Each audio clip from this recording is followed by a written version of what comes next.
mga ka-hunters, ito po naman ang ating pag-aaralan ngayon. Yan. Alamin po natin. Yan.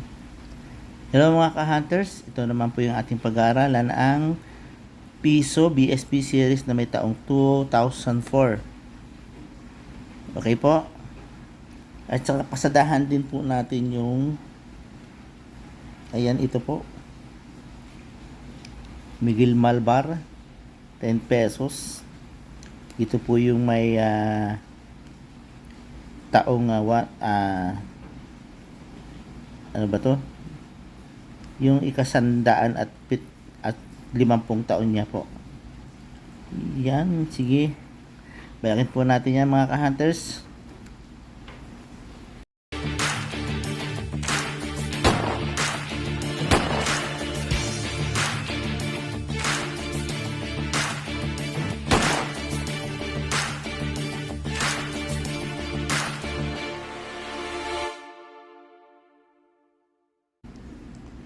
Okay, nagbabalik na po mga ka-hunters at ayan.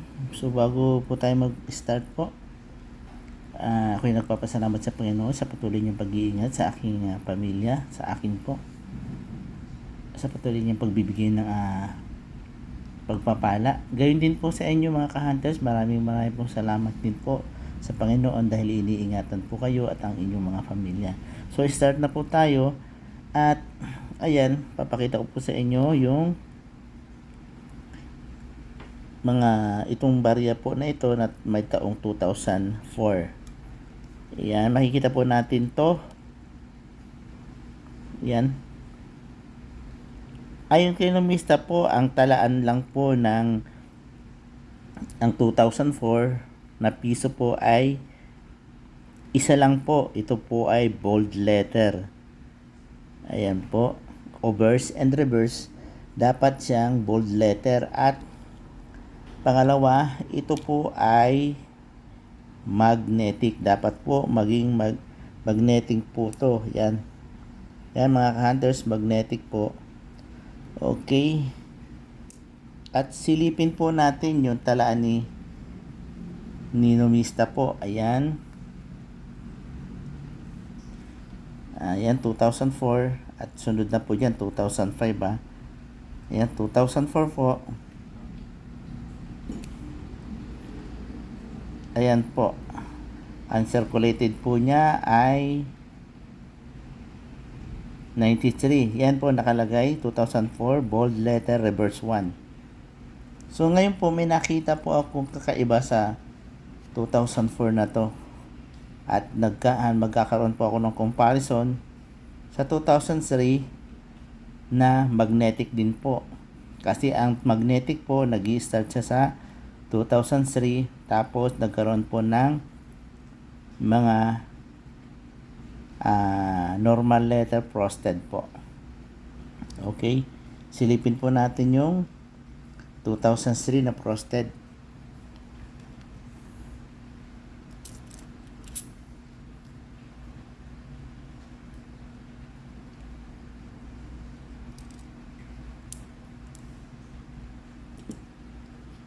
Ayan po, kung makikita po natin, ang frosted po, di ba, may luster siya yan.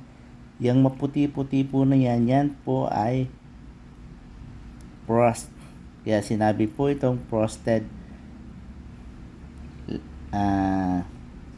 reverse o frosted na 2003. Okay. Tingnan nyo po ang overs din po nito, hindi naman po parang hindi siya normal. Compare po natin dito sa 2004 reverse. Tingnan po natin pagkakaiba.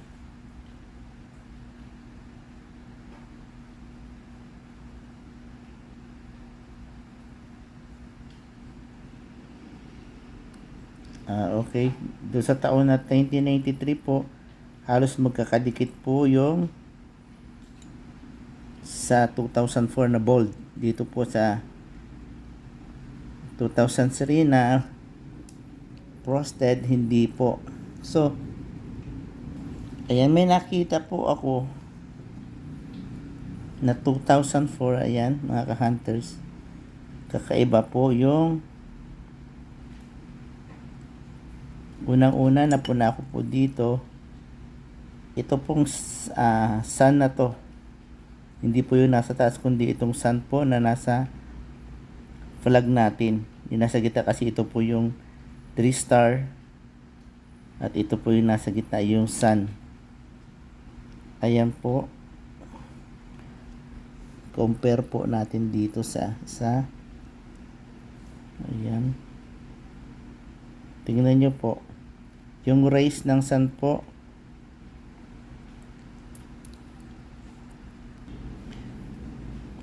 Ayan po. Yung rays po ng sun, kung mapapansin nyo po, hindi po parehas. Ayan, ito at saka doon. Kitang-kita nyo naman mo pong makapal. Ito ay manipis. So, ang kuwan ko po dito, maaaring ito, 2004, ay nagkaroon ng transitional error po. Kaya lang nga po, ang condition nito kasi hindi na siya po maganda. Tingnan nyo po yung 2003. Ayan, 2003. Tsaka yung sun niya.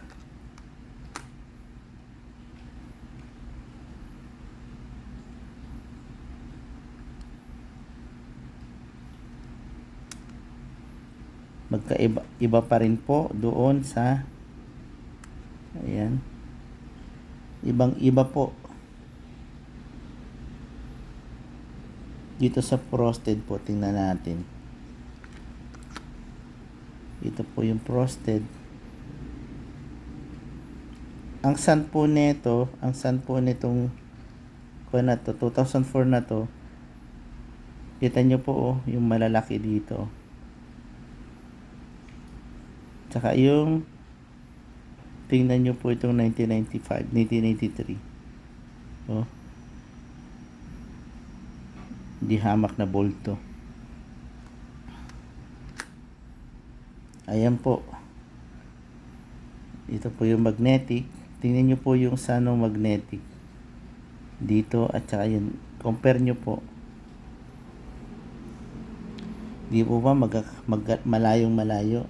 Dito na lang po sa kan tayo. Dito na lang po tayo tumungo sa dalawang coins na to na may taong 2004 parehas po. Pero dito po, ito pong itong sun at saka ito magkaiba po. O yan mga ka-hunters po Sinomista po. Ayan. Sinomista 2004. Wala po siyang talaan ng normal letter. Buti pa ang 2005 meron siya. Ayan. Pero 2004 na normal letter wala po. Ayan po mga ka-hunters.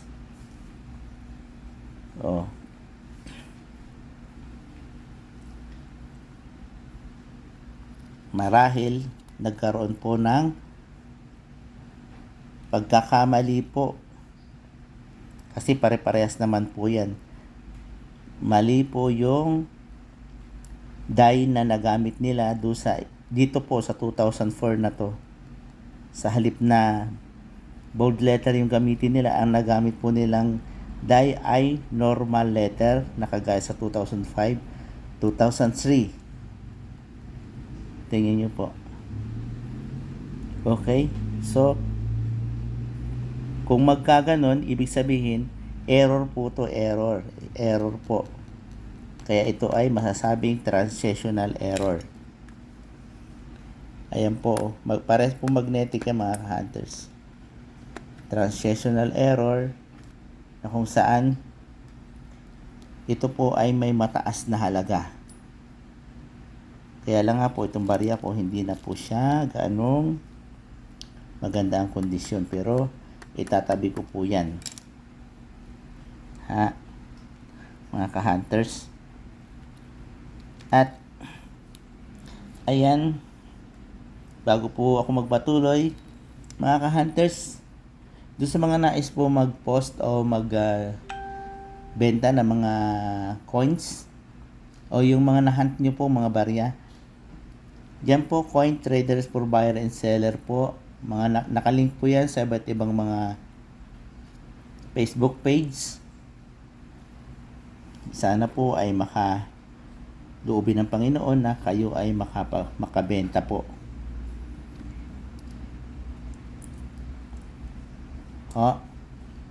At okay, salamat sa Panginoon. At okay, dako naman po tayo dito sa 10 peso commemorative coins na Miguel Malvar. Ayan, 150 years. Okay po, yan. Ipapatong po kay na sa 2004. Ito po yung nakita ko sa internet po. Ayan, eBay. At ayan po. Ayan, Miguel Barbao, 100. Ayan.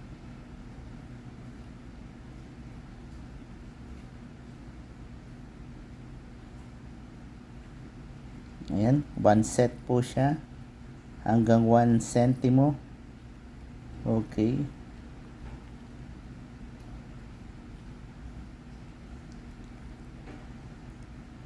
Ayan, 1 Miguel Malvar. Miguel Malvar, ayan.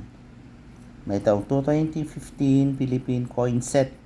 Sa isang set po na to, alam niyo po kung ano binebenta. Ito nga po pala ay uncirculated po. Nakalagay po yan dyan sa, hindi naman to box, kundi parang album siya. Ayan po yung price niya, mga ka-hunters. Ayan, Miguel Barbar commemorative coin, 8-piece set uncirculated.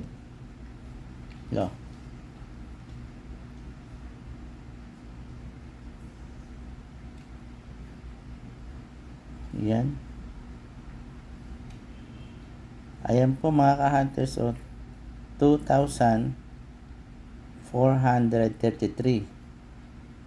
Binebenta niya po ng $42.88.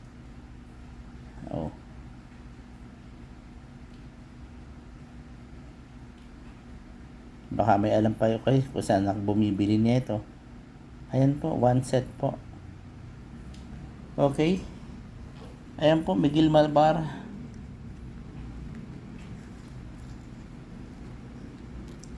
Halagang 2,400 pesos po. Hanggang dyan na lamang po, mga ka-hunters, at maraming pong salamat muli sa inyong patuloy na pagsubaybay. Bye-bye po, ingat.